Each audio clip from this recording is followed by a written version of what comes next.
जय जय श्री राधे श्याम। निताय गौर हरि बोल। धीर समीर बिहारी महाराज की जय। गिरिराज महाराज की जय। तुलसी महारानी की जय। वृंदावन रजरानी की जय। यमुना रस रानी की जय। हमारे गुरु स्थान श्रृंगार वट की जय। ठाकुर धीर समीर बिहारी की जय। शालिग्राम प्रभु की जय। हमारे दादाजी पूज्य पिताजी एवं उनके पूज्य गुरुदेव श्री देवकी नंदन प्रभुपाद गोस्वामी की जय। समस्त वैष्णव वृंद की जय। अपने अपने गुरुदेव भगवान की जय। जय जय श्री राधे श्याम। निताय गौर हरि बोल। सप्त देवालय की जय। गुरु गोविंद कृपा से अनेक समय से दैनिक सत्संग का यह क्रम गुरुजन की कृपा से, आप वैष्णव जन की कृपा से चल रहा है। कल हमने वसंत पंचमी के कारण श्री विष्णुप्रिया जी का चरित्र आस्वादन किया था। श्री विष्णुप्रिया महाप्रभु श्री गौरांग देव की द्वितीय पत्नी है और वे लगभग 17-18 वर्ष की थीं तब महाप्रभु जी ने संन्यास लिया था। और महाप्रभु जी के संन्यास के बाद उन्होंने बड़ी कड़ी तपस्या पूर्वक हरि नाम ग्रहण किया। वैष्णवों के सामने आदर्श प्रस्तुत किया कि भजन कैसे करना चाहिए, भजन करने में किस भाव का, किन किन विधियों का, किस किस भाव का हमें ध्यान करना चाहिए। उन्होंने इसका बहुत अच्छा उदाहरण प्रस्तुत किया।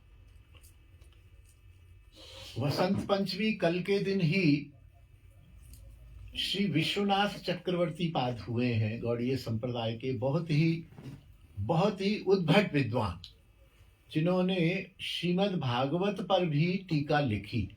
श्रीमद् भागवत पर अनेकों टीका लिखी गई हैं, लेकिन 3 टीकाएं सबसे अधिक महत्वपूर्ण मानी जाती हैं। पहली टीका है श्रीधरी टीका, श्रीधर स्वामी पाद हुए हैं।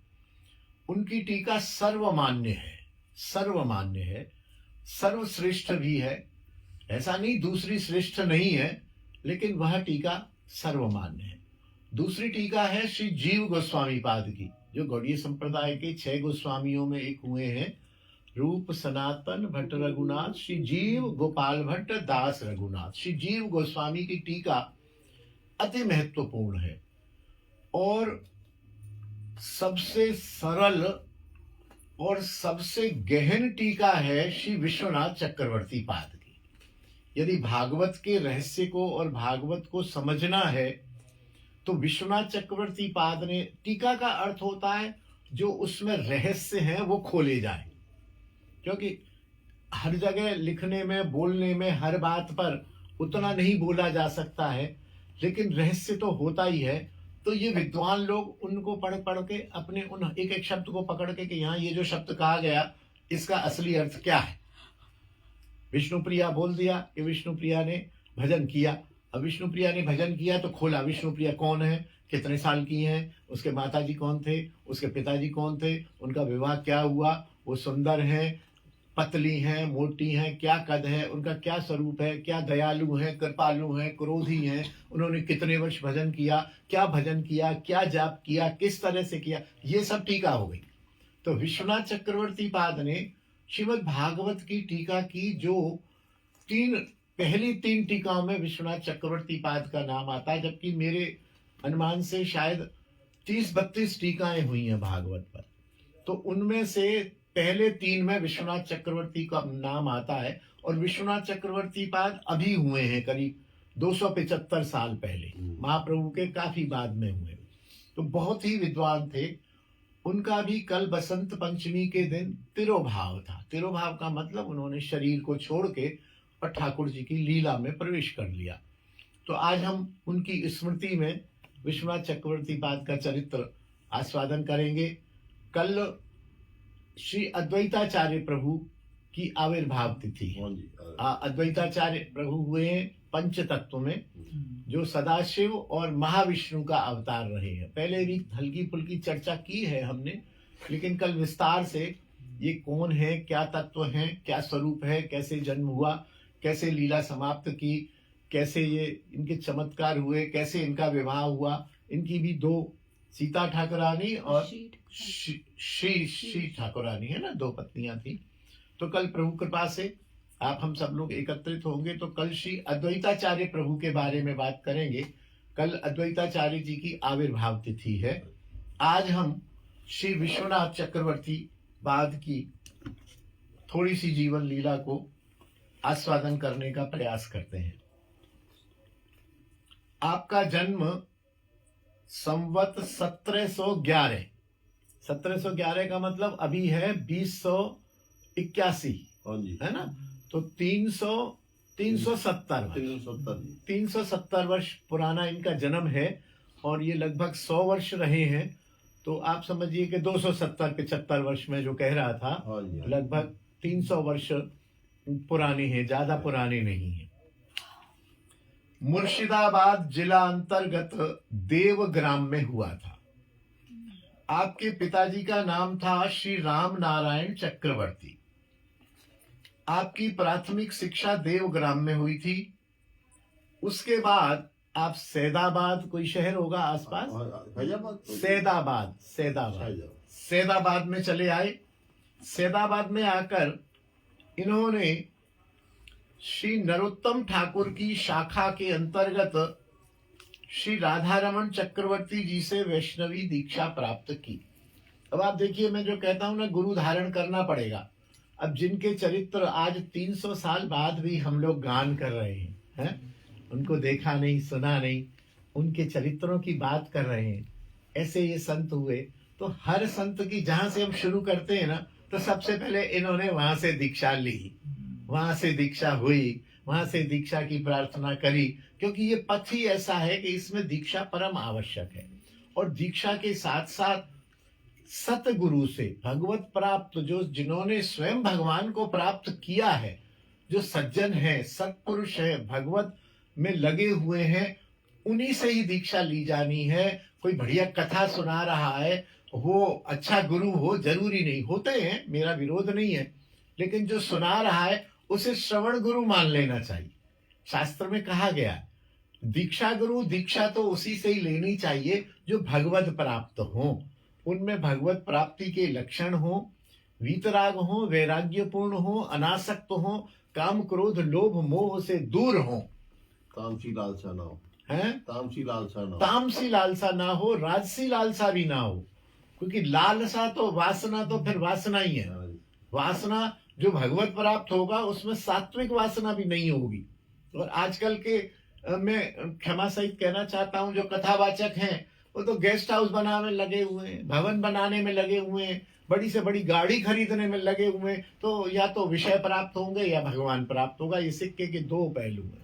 पूरा प्रोफेशनल है, पूरा प्रोफेशनल है 100%। तो उनको नहीं, वो प्रोफेशनल होते हुए भी भाई साहब, बड़ी अच्छी बात उनमें यह है कि वह धर्म का और अध्यात्म का प्रचार कर रहे हैं। बड़ी अच्छी कथा कहते हैं। तो मैं ये कह रहा हूँ, वो अच्छी कथा कहते हैं तो उनको श्रवण गुरु बना लो बेघट के। ये बात तो प्रचार तो प्रचार कर रहे हैं। यदि ये लोग न करें, मैं कहता हूँ चलो विलासिता मांगते हैं, गाड़ी रखते हैं, गेस्ट हाउस बनाते हैं, ठीक है, प्रणाम है उनको, ये भी ठाकुर की इच्छा से हो रहा है। आम आदमी तो कथा कह के भी गाड़ी का स्कूटर भी नहीं खरीद पा रहे हैं, ऐसे भी बहुत से लोग हैं। तो वो अच्छा कार्य कर रहे हैं। लेकिन बस वही वाली बात है, जैसे आज कोई पूछ रहा था, प्रभु जी ये अचार खाना मना है साधक को? मैंने कहा ऐसा कोई विशेष मना तो नहीं है। तो प्रभु जी फिर हम सब्जी नहीं बनाएंगे, अचार के साथ ही रोटी खा लेंगे। मैं ना ना ना, सब्जी ज्यादा सब्जी जरूरी है। सब्जी का काम अचार से नहीं लेना, गड़बड़ हो जाएगा। सही बात। अचार को अचार की तरह से खाओ। बस बस क्यों जी? बिल्कुल सही है ना? बात। सब्जी को सब्जी की तरह, सब्जी मत खाओ, लेकिन अचार इतना कटोरी भर लेके यदि खाओगे तो मरोगे। बोले प्रभु जी आपने तो। और मैंने कहा वैसे एक साधक को ज्यादा चटपटी मिर्च हाँ। मसालेदार चीज खानी भी नहीं चाहिए, सही। लेकिन वक्त आ गया। कहते हैं ना, कभी घी घना, कभी सूखा चना, कभी वो भी बना न बना। सही तो बात। आज मान लो मैया के घर से 2 रोटी 4 रोटी आ गई हमारी बाप बेटी के लिए। अब सब्जी का आलस्य है, बेटा कुछ रखा है अचार? हम बोले रखा है, चाल 4 टेटी निकाल दे, जरा लगा के नमक की तरह से सही खा बात। लेंगे। सही बात। ऐसे ठीक वो तो है, एक बात हो गई। वो एक बात हो गई। सही है। लेकिन तुम कहो कि सब्जी नहीं बनाएंगे, हम तो अचार से खा लेंगे, तो मैंने कहना ये नहीं वो तो चलेगा, नुकसान करेगा। नुकसान करेगा और तामसी हो जाएगा। तामसी हो जाएगा। अचार तो मजबूरी का नाम, कभी घी घना, कभी सूखा चना वाली उसमें आता हाँ, है, वो तो सही कभी वो बात। भी बना ना बना तो दूध पी के सो जाओ, राधे राधे, शाम मिला दे। सही बात। तो ऐसे ही वो जो कथा वाचन वाले हमारे संत महंत विद्वान प्रोफेशनल जो भी हैं, उनके पास इतना तो गुण है ना कि अच्छी अच्छी कथा तो सुना रहे हैं। हाँ, कम से कम। क्यों नहीं? और धर्म का प्रचार हो रहा है। प्रचार हो रहा है। अवेयरनेस आ रही है लोगों प्रचार में। गुरु। हाँ, प्रचार गुरु। तो उनको श्रवण गुरु बनाओ, बस ये उनसे बात। दीक्षा लेने की जल्दी मत करो। हाँ। लो और देखो परखो, यदि खरे उतरे तो ले लो, क्या बात है, कोई मना थोड़ी है। लेकिन बहुत अच्छी कोई कथा कह रहा है तो वो बहुत अच्छा गुरु हो, दीक्षा गुरु हो, भगवत प्राप्त हो, ऐसा जरूरी नहीं है। नहीं है सर, सही बात। ऐसा जरूरी नहीं है। सही बात। तो गुरु तो हमें उसको ही बनाना। गुरु काय का बना रहे हैं? हम गुरु बना रहे हैं भगवत प्राप्ति के लिए। सही बात। ठीक है ना? जैसे भगवत प्राप्ति के लिए गुरु बना रहे हैं, तो भगवत प्राप्त होगा, वही तो हमें भगवत प्राप्ति कराएगा। सही बात है महाराज। सही बात। हमें टेलरिंग सीखनी है। क्यों जी? हमें सलवार सूट बनाना सीखना है, तो किससे सीखेंगे? जो सुंदर है, बहुत बढ़िया बाल कटा के और बिंदी लिपस्टिक लगा के डोल रही है मैया, उससे सीखेंगे? नहीं नहीं। क्यों जी? हम तो उससे सीखेंगे, चाहे काली हो, चाहे कलुटी हो, चाहे मोटी हो, चाहे पतली हो, जो बढ़िया सूट सिलना जानती जो है। टेलर की मास्टर हो, हाँ, उससे सीखेंगे। जो टेलरिंग मास्टर हो, उससे सूट उससे बनाना सीखेंगे। सीखेंगे।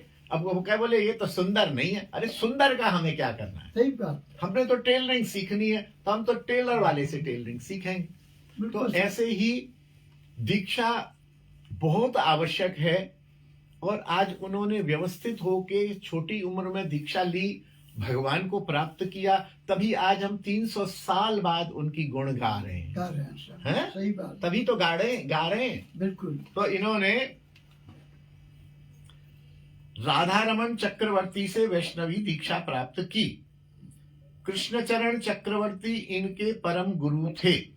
दीक्षा के विषय में मैं एक बात और कहता हूं, जैसे हमारे घर में कन्या है, बिटिया है या बेटा है, उसकी शादी करनी है ना, जरूरी है ना कि लड़की को रखोगे अपने नहीं, पास जीवन भर, करनी है सर। करनी है। हाँ। तो इसका मतलब ये तो नहीं कि 6-8 साल की उम्र में उसकी शादी कर दो, अरे नहीं। या कोई आस पड़ोस में सुंदर सा लड़का दिखे उससे शादी कर दो। किससे करोगे? गुण देखोगे ना, गुणवान बच्चा हो, किस परिवार से है, परिवार ये अच्छा हमारी हो। बच्ची को सुखी रख सकेगा, नहीं रख सकेगा, इसकी आर्थिक स्थिति कैसी है, इसके घर के संस्कार कैसे हैं, मार पिटाई तो नहीं करते ये लोग, माता पिता लड़ते तो नहीं है, इनकी गुडविल क्या है, फिर आयु क्या है, ये सब देखेंगे। और बच्ची की आयु भी 22-25 साल होगी तभी तो शादी करेंगे। ऐसे ही दीक्षा है, दीक्षा होनी जरूर है, लेकिन ये नहीं कि जरा सा मन किया भजन करेंगे और सबसे पहले किसी सुंदर सुंदर बढ़िया हंसी मजाक करने वाले पंडित जी से दीक्षा ले ली। अरे भाई देखो, जैसे हम लड़के को देखते हैं, लड़की को देखते हैं, अपनी बिटिया के लिए हम लड़के को देखते हैं कि नहीं देखते? उसके घर जाते हैं, 2 बार जाते हैं, पता करते हैं, अड़ोसियों से पूछते हैं, पड़ोसी से पूछते हैं, उसके जहाँ नौकरी करता है, जहाँ व्यापार है, वहां जाते हैं। फिर वो भी हमारी लड़की के यहाँ जाते हैं, आते हैं, देखते हैं। महीने 2 महीने 3 महीने लगते हैं रिश्ता पक्का होने में। और इसमें भी ठाकुर जी करें तो पहले रिश्ते में हो जाए, नहीं तो 6-6, 10-10 रिश्ते देखे जाते हैं। हाँ, सब ऐसी हो जाता है। 6-6, 10-10 रिश्ते देखने के बाद बच्चों का विवाह होता है। तो ये दीक्षा भी वैष्णव की एक शादी है। क्या बढ़िया बात। 6-6, 10-10, 2-2, 4-4 गुरुओं को देखो, चेक करो भगवत प्राप्त है कि नहीं है, इनकी दिनचर्या क्या है, इनका व्यवहार क्या है, इनकी आसक्ति क्या है, इनकी भगवत प्राप्ति क्या है, तब देख के फिर शादी करो। जय जय श्री राधे महाराज श्याम। जी जैनियों में एक कहावत है, हाँ, पानी पीना छान छान के और गुरु की जान के, जान गुरु हाँ, बनाना जान के। हाँ, ये जान के बिल्कुल मतलब परख समझ के, समझ के, परख के। परख के। जी, जी, जैनियों में है एक लाइन है। ये कृष्ण चरण जी श्री रामकृष्ण आचार्य के पुत्र गंगा नारायण चक्रवर्ती के दत्तक पुत्र थे। ये सैदाबाद में निवास करते थे।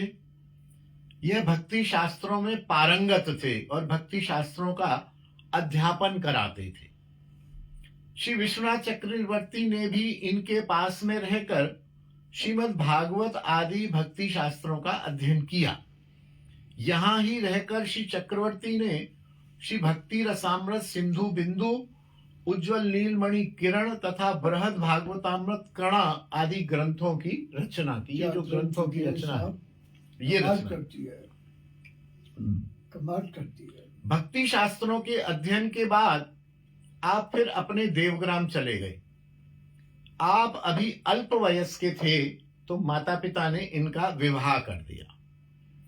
जब आप अध्ययन समाप्त करके ग्राम में गए तो आपका मन संसार से अनासक्त हो चुका था, क्योंकि अध्ययन किया, शास्त्रों का अध्ययन किया तो संसार की अनासक्ति का ज्ञान हो गया। कौन किसके पति, कौन पत्नी, कहाँ मैं संसार में फंसूंगा, ये शरीर मेरे को भगवत प्राप्ति के लिए मिला है, मैं ये कहाँ झंझट में फंसूंगा, ये बात इनको समझ आ गई। और आप प्रिया प्रीतम की सेवा में, सेवा माधुरी में आसक्त थे। स्त्री घर परिवार में आपकी तिल मात्र भी रुचि नहीं थी। आपका मन श्री राधा श्याम सुंदर की मधुर लीला स्थली श्री वृंदावन आने के लिए छटपटा रहा था। अंततः आप एक दिन वृंदावन की ओर चल दिए। वृंदावन एवं श्री राधा कुंड के समस्त गौड़ीय वैष्णवों के दर्शन कर उनकी कृपा प्राप्त की। आप असाधारण प्रतिभाशाली तो थे ही, महान दार्शनिक भी हो गए। एक तो पढ़ के आए, फिर वैष्णवों की कृपा प्राप्त की, आशीर्वाद प्राप्त किया, उनसे जिज्ञासा की, उनसे पूछा, उनसे समझा, तो ये महान दार्शनिक हो गए। परम भागवत, परम भागवत मतलब भगवान के रहस्य को जो समझे वो भागवत, जो भगवान के रहस्यिक सिद्धांत को जानता हो वह भागवत। और आप रसिक भी थे, बड़े रस की बातें भी करते थे। श्रेष्ठ कवि भी थे आप, कविता करना, संस्कृत में बहुत बढ़िया कविता करते थे आप। यह सब होते होते होते होते धीरे धीरे वृंदावन और राधा कुंड में जितने भी वैष्णव थे उनमें सब में मान्यता प्राप्त कर गई और अपनी पहचान बना ली। बोले विश्वनाथ से पूछो, विश्वनाथ बताएंगे, विश्वनाथ ऐसा कहते हैं, विश्वनाथ ऐसा कहते हैं। सर्वोपरि वैष्णव चूड़ामणि बन गए। बहुत जल्दी, छोटी आयु में ही सब लोग इनको सर्वश्रेष्ठ वैष्णव के रूप में देखने लगे।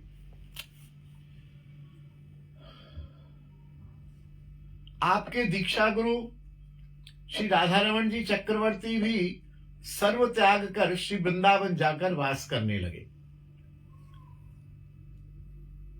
ये जो दीक्षा गुरु थे ये भी इन्हीं के ग्राम के थे और इन दीक्षा गुरु को ये पता था कि इसकी विश्वनाथ की बचपन में शादी हो गई थी, विवाह हो गई थी और ये पत्नी को छोड़कर यहाँ आया हुआ है। इसके अंदर किसी प्रकार का कच्चापन हो सकता है। तो ऐसा बहुत पहले भी संतों के चरित्र में आया, अभी तीन कौड़ी बाबा के चरित्र में भी आएगा।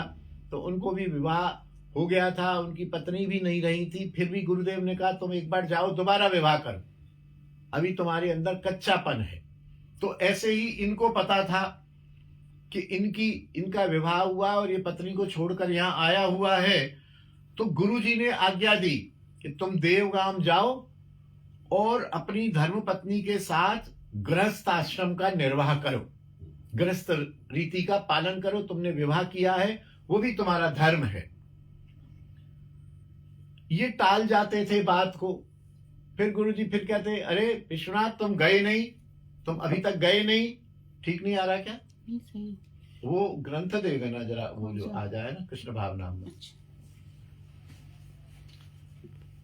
अनेक बार जब गुरुजी ने कहा, प्रेशर डाला कि नहीं नहीं मेरी आज्ञा है, तुम जाओ और गृहस्थ धर्म का पालन करो, तो ये आप घर आ गई, गुरु आज्ञा है, घर आ गए। घर आने के बाद आपका मन अपनी पत्नी में बिल्कुल भी आकर्षित नहीं हुआ। पत्नी के घर में आने के बाद भी किसी भी प्रकार से पत्नी के प्रति आसक्त नहीं हुए, और रात्रि भर उसे श्रीमद् भागवत के रहस्य और कथा सुनाते रहे अपनी पत्नी को। उसी पहले दिन ही कथा सुनाते रहे और उसको भी पारमार्थिक कल्याण साधित कर दिया। देख, तेरा शरीर मिला है, तू मेरी पत्नी है, ठीक है, बड़ा अच्छा है, तुम जो है भजन में लगो, भागवत का पाठ करो, जीवन सरल करो। पत्नी भी जो है समझ गई कि वास्तव में ये विवाह, पुत्र स्त्री संतान, ये कोई लाभ की बात नहीं है, जीवन तो भजन के लिए मिला है, मैं भी भजन में लगूंगी। तो बोले फिर आज्ञा है, मैं जाऊं, मैं भी भजन में लगूं, तुम भी भजन में लगो। बोले ठीक है प्रभु, आप जाओ। तो ये वहां से पत्नी की आज्ञा लेके और 2-3 दिन में ही वृंदावन चले आए। वृंदावन आए, गुरुदेव से मिले, गुरुदेव आपकी आज्ञा का मैंने पालन किया और पत्नी को भी मैंने अध्यात्म का उपदेश दिया, पत्नी से आज्ञा लेकर मैं पुनः आ गया हूं। अब आप मुझे आज्ञा दीजिए कि मैं विरक्त वेश ले लूं। अब विरक्त वेश लेने में ये रहता है कि अब दोबारा गृहस्थ में जाने के लिए कोई चांस नहीं रहा। बाबा जी बन गए तो बन गए। अब फिर जैसे सन्यास लिया जाता है, आजकल का सन्यास पत्नी सहित लेते हैं लोग, कोई दिक्कत नहीं है, लेकिन विरक्त वेश ले लिया और इनका विरक्त नाम हुआ श्री हरिवल्लभाचार्य। फिर उधर से परिवार में जाने या पत्नी के पास जाने से निश्चिंत हो गए कि अब ना तो गुरुजी कहेंगे ना कोई कहेगा, मैं कहूंगा मैं तो बाबा जी बन गया, अब क्या मतलब है। फिर ये वृंदावन आ गए राधा कुंड से और सबको भजन, शिक्षा, वैराग्य की शिक्षा देकर धर्म शास्त्रों का अध्यापन कराया, सबका प्रचुर कल्याण किया और विश्व के लोगों को भक्ति रस अमृत, भक्ति रसामृत माने भक्ति रूपी रस के अमृत के सागर में सबको डुबकियां लगवाई और भक्ति मार्ग की ओर ले जाने के कारण आपका विश्वनाथ नाम सार्थक हो गया। जो विश्व के नाथ के रूप में सबको भक्ति मार्ग की ओर ले जाए, वो विश्वनाथ। चक्रवर्ती तो ये वैसे पहले थे ही, लेकिन बाद में इनको सभी विद्वानों ने, संतों ने, साधुओं ने मिलकर चक्रवर्ती की उपाधि भी दी, क्योंकि ऐसा देखा गया है कि जो सिद्धांत के कट्टर होते हैं वे रस की बात नहीं करते। जो रस में विज्ञ होते हैं उनका सिद्धांत थोड़ा ढीला पोला होता है, वो सिद्धांत के बारे में नहीं जानते। लेकिन ये सिद्धांत भी जानते थे, रस भी जानते थे, व्यवहार भी जानते थे और सारा कुछ जानते थे। तो चक्रवर्ती, जैसे चक्रवर्ती राजा होता है ना, चारों तरफ चक्र, जैसे चक्र गोल होता है कि हर तरफ से हर विषय का इनको ज्ञान था। तो सबने इनको विश्वस्य नाथ रूपोऽसौ भक्ति वर्त्म प्रदर्शनात् भक्त चक्रे वर्तित तत्वात् चक्रवर्ताख्य आया भवत। भक्त रूपी चक्र के चारों तरफ रहने के कारण इनको चक्रवर्ती कहा। आपने श्रीमद् भागवत की सारार्थ दर्शनी नामक टीका लिखी, जिसका अध्ययन करने पर, अभ्यास करने पर श्रीमद् भागवत का सार तत्व सहज में समझ में आ जाता है। एक बहुत बड़ी चमत्कार की बात थी कि ये भागवत रख के और उसकी टीका लिखते थे। कुटिया वगैरह विशेष नहीं थी, कुटिया होती भी थी 300 साल पहले तो उसमें दीपक आदि की व्यवस्था है कि नहीं है। तो आंगन में बैठ के सूर्य की रोशनी में ग्रंथ लिखते थे और सूर्य की रोशनी में ग्रंथ लिखते समय कदाचित बरसात आ जाए तो यह चमत्कार था कि बरसात जितनी एरिया में ये बैठे रहते थे और ग्रंथ होता था, वहां एक बूंद भी पानी नहीं आता। वाह, नहीं आता। कमाल करती है। एक बूंद भी पानी नहीं आता। क्या भगवत कृपा थी। भगवत कृपा थी। जब ये एक सारार्थ दर्शनी टीका लिखते थे, वहां पानी नहीं आएगा, वहां से वहां तक पानी आ रहा है, वहां आ रहा है, यहां नहीं आ रहा। और इसकी हाइट देखिए, और भी ऊंची चीज कि इनके हाथ की लिखी हुई जो सारार्थ दर्शनी टीका के पृष्ठ थे, उन पर भी पानी नहीं आता था। ये ऐसा नहीं, यही लिए मान लो वो ग्रंथ आपको दे दिया और आप पढ़ रहे हैं, तो आप जब पढ़ेंगे तो आपके उस ग्रंथ पर पानी नहीं पड़ेगा, उस ग्रंथ की शाही नहीं बिगड़ेगी। ये चमत्कार था। इसके बाद और हाइट देखिए,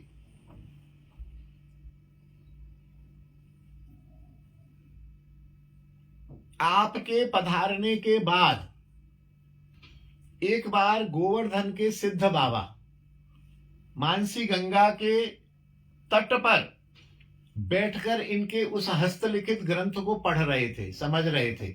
उसमें कोई ऐसी लीला आई कि वो भाव में आ गए और ग्रंथ पकड़े हुए बेसुध होकर मानसी गंगा में लुढ़क गए। एकांत में, कोई नहीं था सेवक, किसी को पता नहीं चला कि बाबा कहाँ गए। 2-3 दिन तक बाबा की खोज होती रही और ये माना गया कि बाबा कहीं शरीर सहित अंतर्ध्यान हो गए। इस बात की तैयारी चल रही थी कि बाबा अंतर्ध्यान हो गए तो अब इनका भैया भंडारा वगैरह जो भी कांदा महोत्सव जो भी करना किया जाए।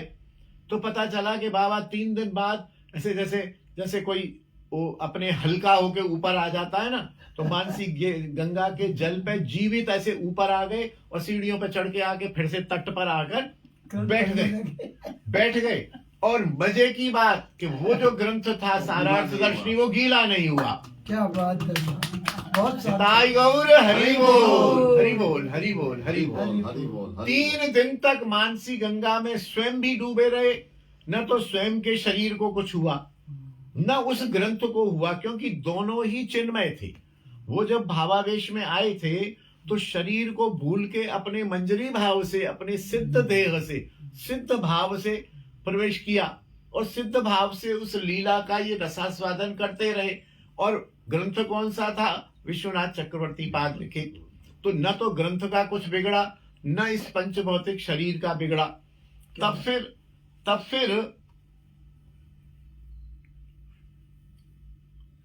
फिर कुछ जो लोग इकट्ठे हो गए तो देखा भाई ग्रंथ देखा तो ग्रंथ यथावत और बाबा भी यथावत। तो सब बड़े हैरान हुए, पता चला ये विश्वनाथ चक्रवर्ती का हस्तलिखित ग्रंथ है। इसको कैसे कुछ बिगड़ सकता था? इसका वर्षा आ जाने पर उसके पृष्ठों पर जल की एक भी बूंद नहीं पड़ती थी। चारों ओर वर्षा जल धाराएं पड़ती, किंतु अबाध्य रूप से खुले में बैठे हुए श्री भागवत टीका लिखते रहते, मानो श्री श्याम सुंदर इनके ऊपर गिरिराज की भांति छाता लगाए हुए खड़े हैं। न इनको जल स्पर्श करता, न इनके ग्रंथ को जल स्पर्श करता था। चक्रवर्ती पाद की भागवत भी उनके साथ मानसी गंगा में गई। 3-4 दिन बाद जब मानसी गंगा से बाहर आए बाबा, तो आपके हाथ में भागवत भी थी, किंतु आश्चर्य की एक भी पन्ना जल से गला नहीं, न लिखाई बिगड़ी। सही हालत में श्री भागवत जी उनके पास थी। और जो वैष्णव थे उन्होंने पूछा, बाबा 4 दिन हो गए आज आपको? कि 4 दिन? ना, मैं अभी तो पाठ कर रहा था, पाठ करते करते एक जरा मानसी गंगा में डुबकी लगा के बाहर आ गया हूं। नहीं बाबा, अभी नहीं है, 4 दिन बाद आप प्रकट हुए। हम तो आपका कांदा महोत्सव करने वाले थे, आप सही टाइम पर आ गए। बोले अच्छा 4 दिन कैसे हो गए? तो क्षण भर के लिए मैं प्रिया जी की सेवा में थोड़ा सा गया और आ गया। ये देहाध्यास नहीं, शरीर का उनको पता ही नहीं कि मैं 4 दिन या 3 दिन मानसी गंगा में रहा आया। और चिन्मय देह होने के कारण मानसी गंगा की मछलियां, मगरमच्छ, कुछ तो वहां जीव जंतु होते ही हैं जल के, किसी ने इनको डिस्टर्ब भी नहीं किया। 3 दिन पड़े रहे। ये कमाल है, ये कमाल है।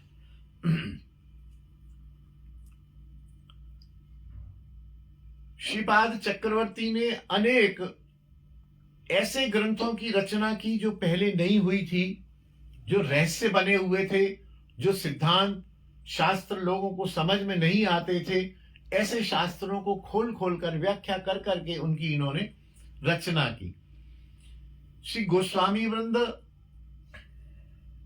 से श्री महाप्रभु की कृपा शक्ति को प्राप्त कर इन्होंने श्रीमद् भागवत की बहुत सारी लीलाओं का रहस्य भी प्रकट किया, जो विद्वानों को शंका होती थी या किसी तर्कवादी ने पूछ लिया कि ऐसे कैसे हो सकता है, अब पता ही नहीं है, कहीं लिखा ही नहीं है। अच्छा, अपने मन से कोई बात कहता नहीं था उस समय शास्त्र, बोले भाई अब ये तो हमें पता नहीं। तो जो इस तरह के निरुत्तर और जिनके उत्तर नहीं थे शास्त्र में, उनका रहस्य इन्होंने खोल के प्रकाशित किया। तर्क बुद्धि भी इतनी तीव्र थी कि सारे विषयों के, सारे संदेहों के तर्क प्रस्तुत कर दिए इन्होंने।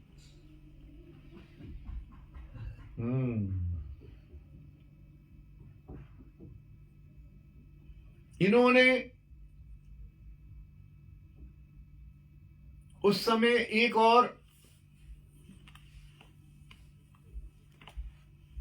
वाद विवाद का विषय था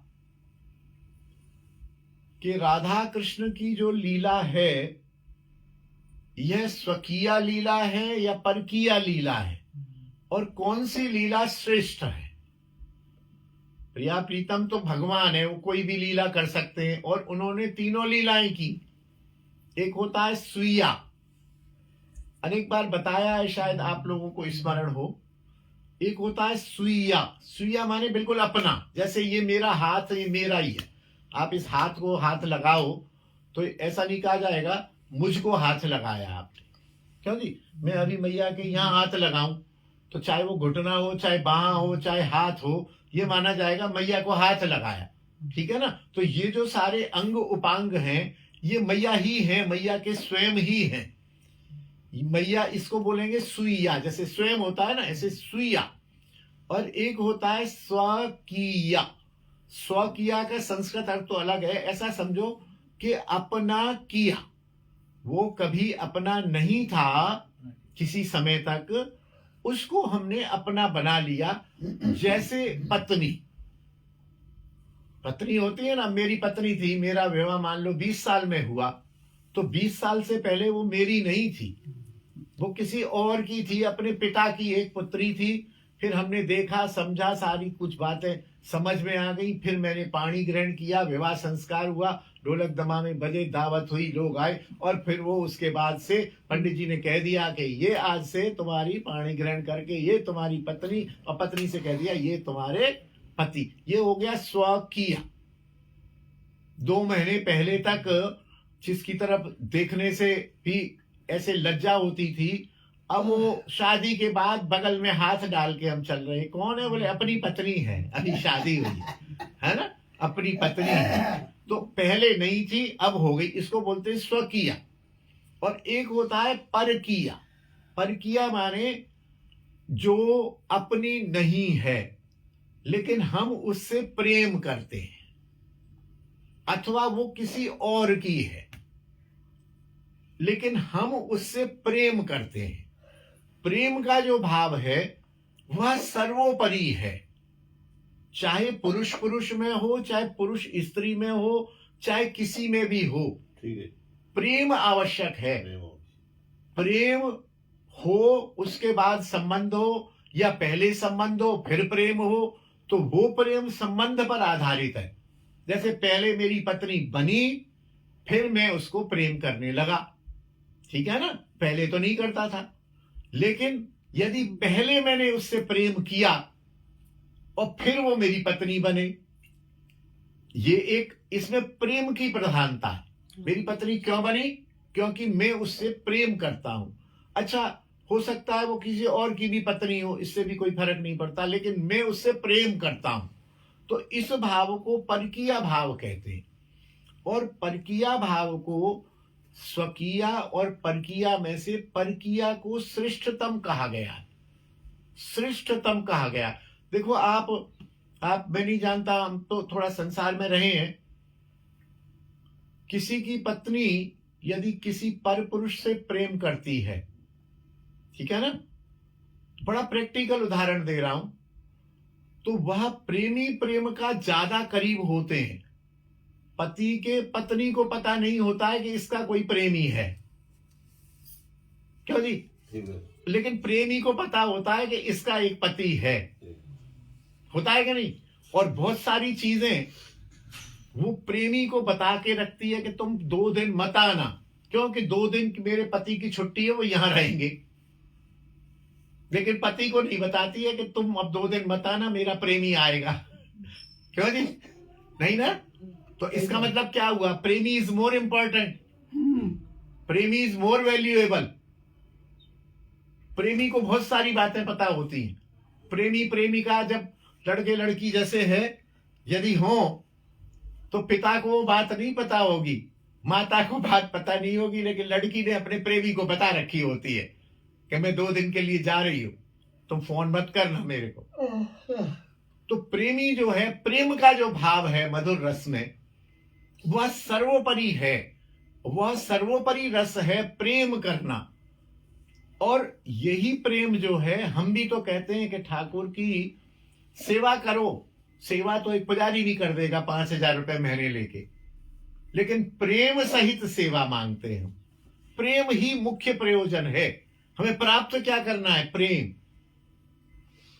कृष्ण तो हमें प्राप्त है, ये कृष्ण तो यहाँ विराजे हैं। मेरी मान्यता तो ये, कृष्ण को प्राप्त नहीं करना, कृष्ण तो विभिन्न रूपों में मेरे यहाँ सिंहासन पर विराजे हुए। कृष्ण की प्राप्ति तो हो चुकी है। हम लोगों को जो भजन करते हैं, जिनके घर में मंदिर हैं, उनको कृष्ण प्राप्त हो चुके हैं।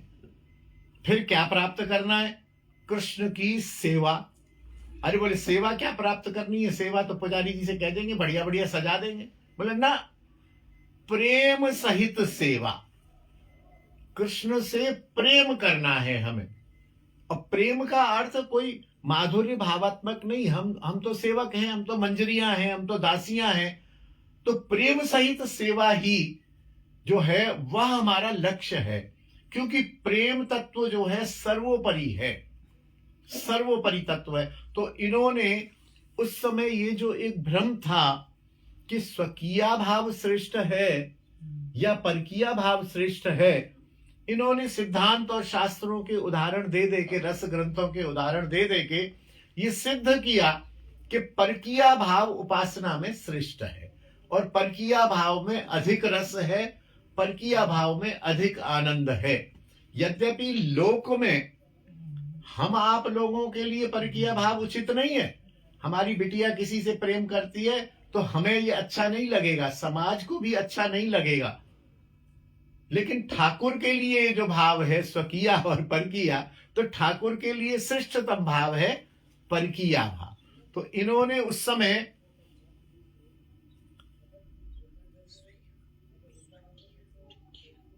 परकीया भाव की नित्य लीला स्वीय भाव पर प्रतिष्ठित परकीया भावमयी है। हाँ, ठाकुर की जो परकीया भाव की लीला है, जैसे श्री राधा जी हैं, ये कृष्ण की पत्नी रूप में लीला नहीं कर रही हैं, यह किसी दूसरे की पत्नी हैं, और कृष्ण इनको प्रेम करते हैं, और प्रिया जी भी इनको प्रेम करती हैं।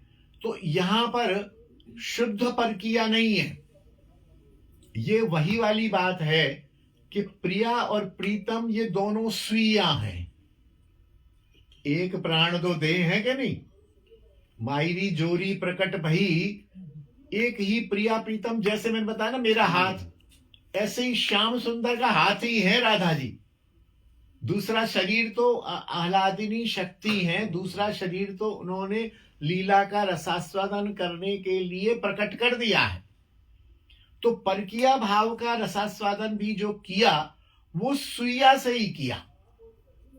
जैसे मैंने प्रेम करना है किसी से, अब मैं प्रेम किसी से करूं तो गड़बड़ हो जाएगा, भाई ये तो बहुत गड़बड़ है। तो मैं क्या करूं, मैंने एक्टिंग करनी है, प्रेम नहीं करना। प्रेम की लीला है, ठाकुर की सारी लीलाएं ही है ना।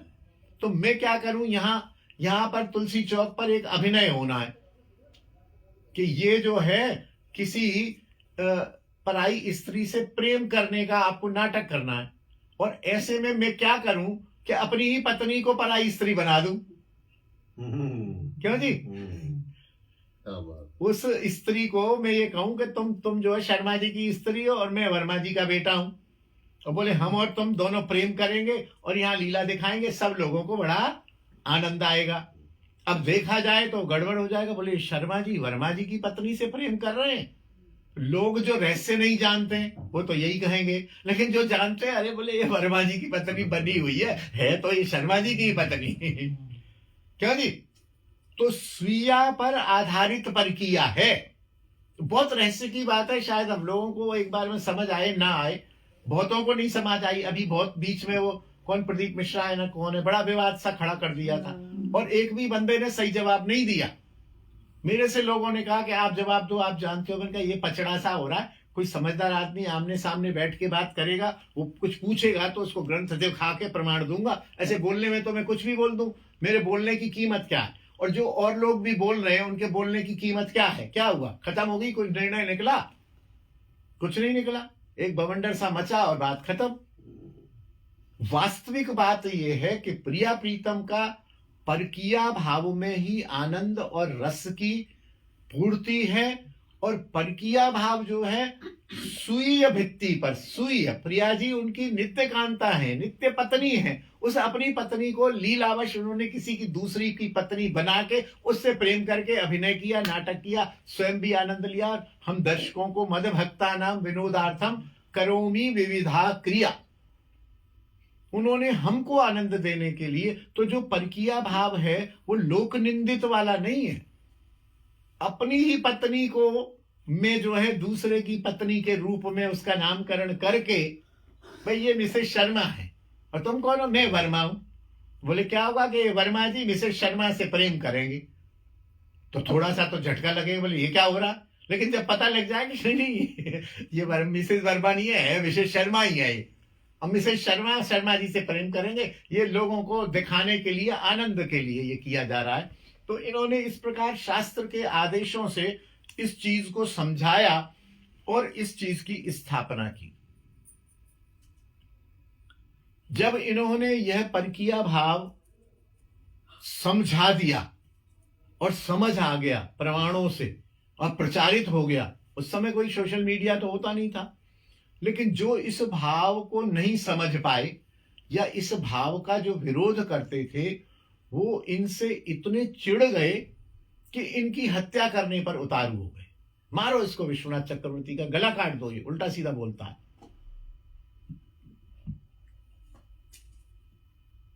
आप एकांत में वनों में अपनी उपासना करते थे। विश्वनाथ चक्रवर्ती निकुंज थी, यहां वृंदावन राधाकुंड में निकुंज थी, सारी उपासना करते थे।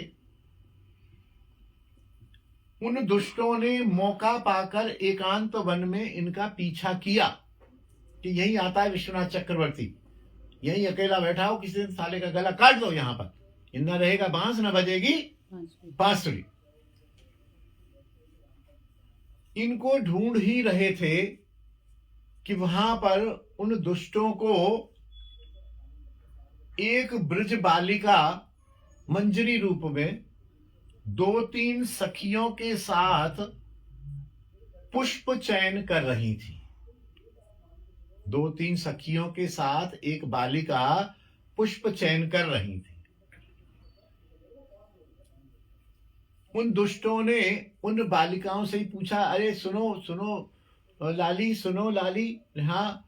बोले यहां तुमने चक्रवर्ती जी को देखा है, विश्वनाथ चक्रवर्ती जी को?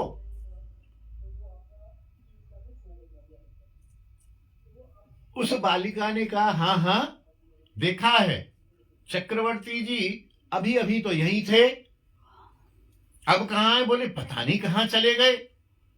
फिर बालिका ने उनसे कहा, सुनो भैया, ऐसा करो, तुम लोग यहां कुंज में कैसे घुस आए? तुम तो पुरुष हो, और इन कुंजों में पुरुषों का पुरुष रूप से प्रवेश नहीं है। इन कुंजों में तो मंजरी या सखी रूप से ही प्रवेश है। तुम पुरुष रूप में यहां हो।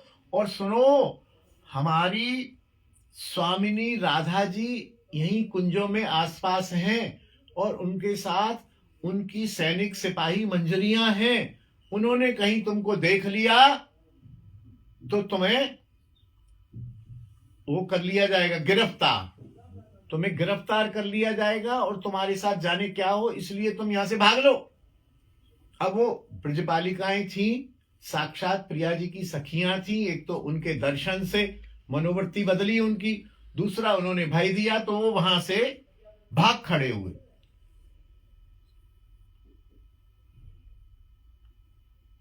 और उनमें से जो सखी इनसे बात कर रही थी, वो सखी बात करते करते उस सखी का सखी रूप तो अंतर्ध्यान हो गया और वो चक्रवर्ती के रूप में प्रकट हो गई। वो दुष्ट तो बिल्कुल घबरा गए। अरे बोले ये अभी तो बालिका रूप में बात कर रहे थे, ये तो विश्वनाथ चक्रवर्ती है, ये क्या हुआ? अरे भागो भागो भागो भागो, और वहां से भाग लिए। बोले ये तो कुछ चक्कर है। वहां से वह भाग गए और भागते समय उन विरोधी पंडितों की आंखें खुली। अरे विश्वनाथ चक्रवर्ती तो साक्षात मंजरी है, साक्षात तुंग विद्या सखी कहा गया है इनको। विश्वनाथ चक्रवर्ती को क्यों भैया, है ना, तुंग विद्या कहा गया है ना। तुंग विद्या सखी है राधा रानी की। तुंग विद्या सखी विश्वनाथ चक्रवर्ती नहीं, तुंग विद्या नहीं है शायद। तुंग विद्या तो प्रबोधानंद है, इसमें लिखा होगा प्रबोधानंद है शायद तुंग विद्या। देख लो इसमें। हाँ, कोई सखी है, खैर कोई बात नहीं है, कोई सखी मंजरी स्वरूप है ये। तो जब इन्होंने देखा कि अरे ये तो मंजरी है और इतना तेज, इतना सब कुछ, और अभी सखी थी, अभी बालिका थी, अभी ये विश्वनाथ चक्रवर्ती बन गए, तो भय खा गए और भय खा के इनके चरणों में गिर पड़े। प्रभु हम तो ऐसे ऐसे आपका मस्तक काटने के लिए आए थे, आप जो परकिया भाव की बात करते हो वो बात हमें समझ नहीं आती, लेकिन अब समझ आ गई कि परकिया भाव का रहस्य आप जानते हैं। और आप क्योंकि पुरुष हैं इसलिए आपने कहा पुरुष का प्रवेश नहीं है, इसका मतलब आप निकुंज में प्रवेश करते ही मंजरी रूप में हो जाते हैं। उन पंडितों ने इनके चरणों में पड़कर क्षमा याचना की और क्षमा याचना करते ही इन्होंने उनको क्षमा कर दिया और उनके पर ऐसी कृपा की कि वो जो परकिया भाव का स्वरूप उनको समझ नहीं आ रहा था वो इनके हृदयंगम हो गया और वो सारी बात उनको समझ में आ गई। वृद्धावस्था में चक्रवर्ती पास श्री राधा कुंड में आकर ही वास करने लगे।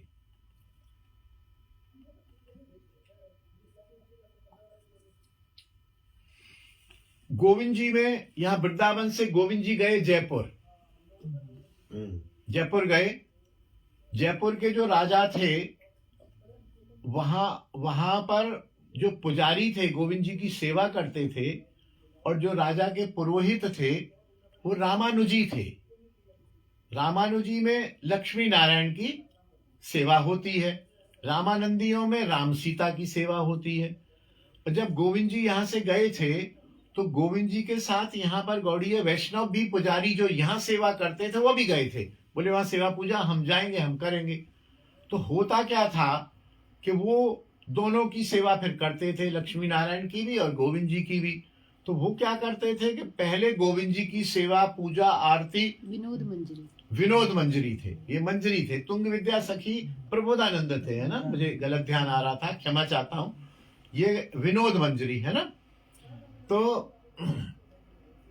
वृंदावन के गौड़ीय बाबा जी पहले गोविंद जी की और प्रिया जी की सेवा करते, आरती करते, भोग लगाते, और वही भोग आरती फिर लक्ष्मी नारायण जी को दे देते, क्योंकि सिद्धांत रूप में कृष्णस्तु भगवान स्वयं, कृष्ण के अंश हैं नारायण और लक्ष्मी प्रिया जी की अंशभूता है।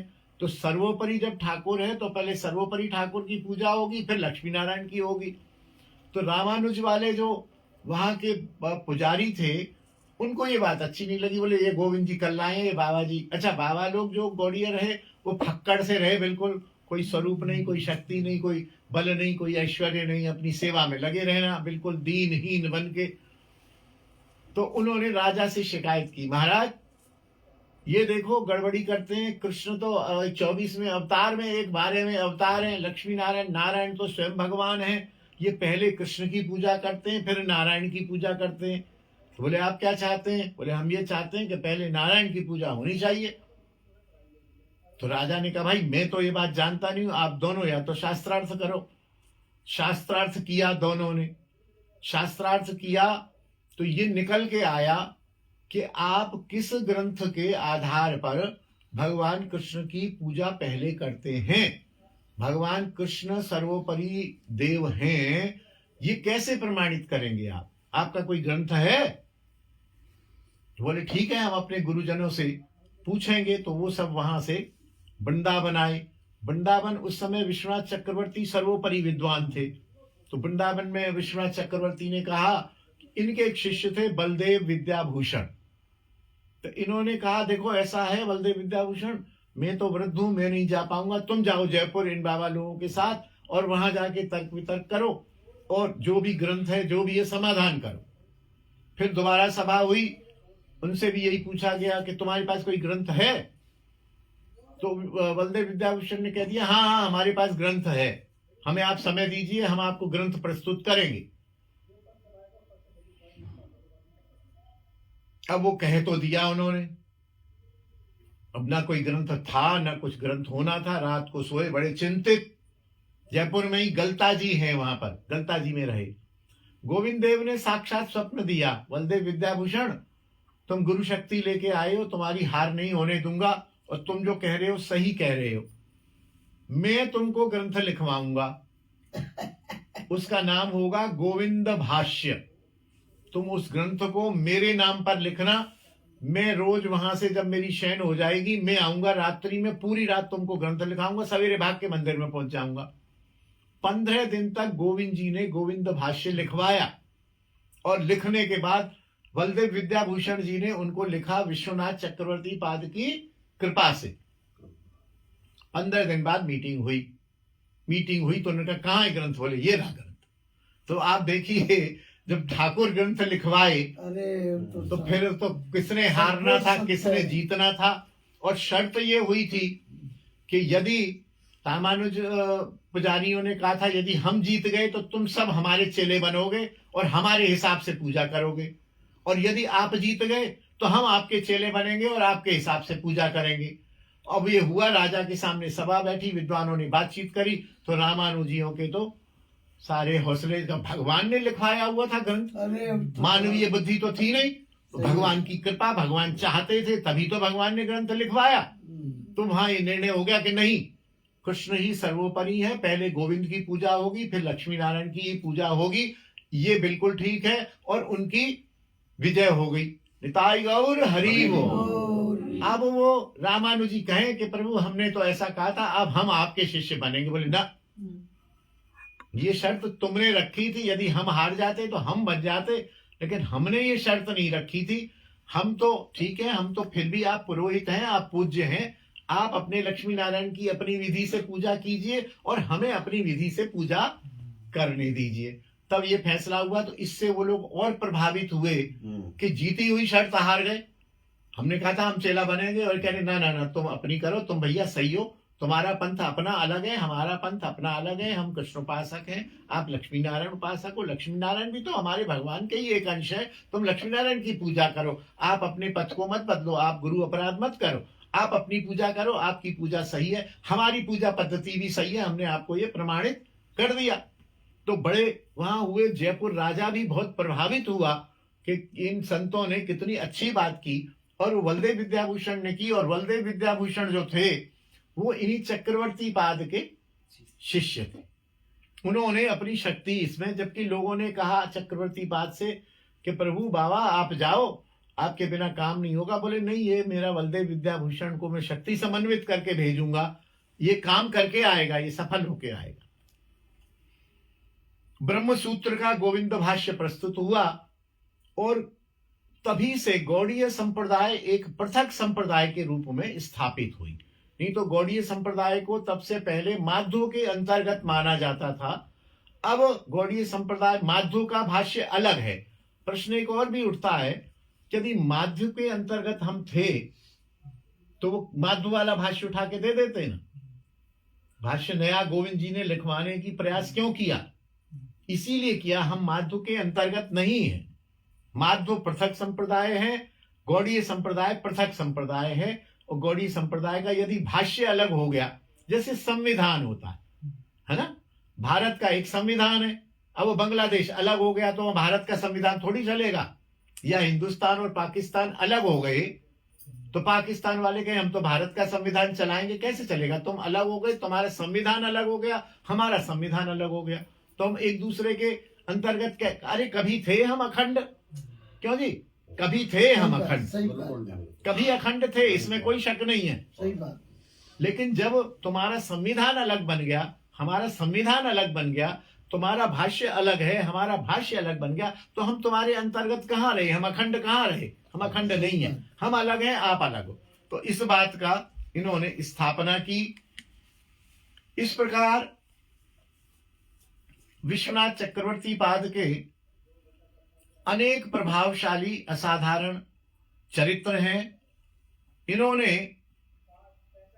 वृंदावन के श्री गोकुलानंद मंदिर, जो हम बताते हैं राधा रमन मंदिर के पास में है, राधा रमन मंदिर से 10-20 कदम पर ही है, यमुना जी की तरफ, केशी घाट की तरफ, वहां श्री गोकुलानंद जी की स्थापना की।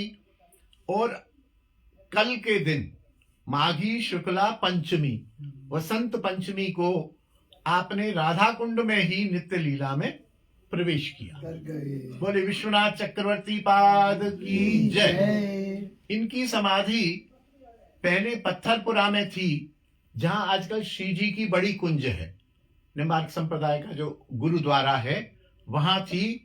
बाद में फिर वो बिक्री वगैरह होके वो निम्बार्क संप्रदाय के आचार्यों ने उसको खरीदा, तब वहां से इनकी समाधि को आराम से बिना किसी विवाद के हस्तांतरित करके गोकुलानंद में समाधि है इनकी, विश्वनाथ चक्रवर्ती पाद की गोकुलानंद मंदिर में भी है, और राधा कुंड में भी इनकी समाधि है। समाधि के रूप में वो यहाँ विराज रहे हैं और कृपा कर रहे हैं।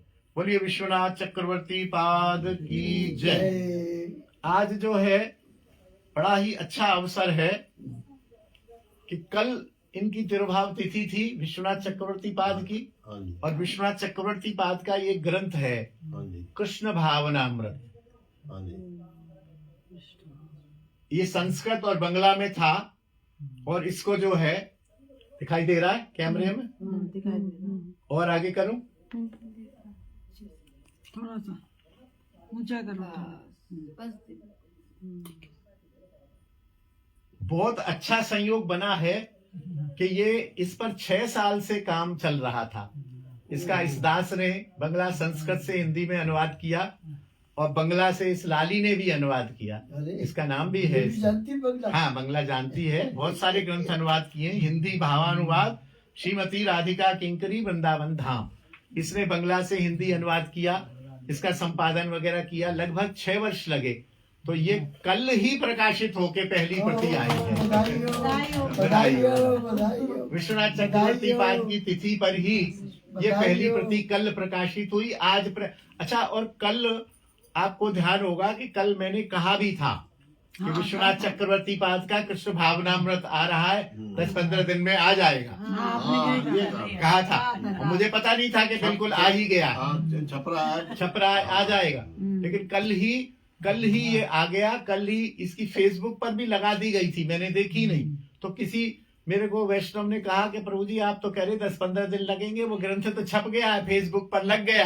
अरे मैंने कहा बहुत बढ़िया। और सुबह ही पता चला कि भाई ने प्रेस से मेरे पास 5 प्रतियां, बोले भैया ये ग्रंथ प्रकाशित हो गया। मैं बड़ा प्रसन्न, मैंने कहा वाह, देखो विश्वनाथ चक्रवर्ती पाद ने बड़ी कृपा कर दी, बहुत कृपा कर दी। और ये जो ग्रंथ है ये अष्टयाम लीला का ग्रंथ है। ठाकुर की जो हम निकुंज लीला कहते हैं, निकुंज में भी देखिए एक है कुंज, समझ लीजिएगा, एक है कुंज। कुंज में इधर से कृष्ण आते हैं, उनके साथ मधुमंगल आदि उनके कुछ खास खास प्रिय नर्म सखा, सखा भी कई तरह के हैं। उनके जो बिल्कुल अंतरंग सखा हैं वो 2-4 सखा आते हैं। इधर से प्रिया जी आती हैं, उनकी 2-4 अंतरंग सखियां आती हैं।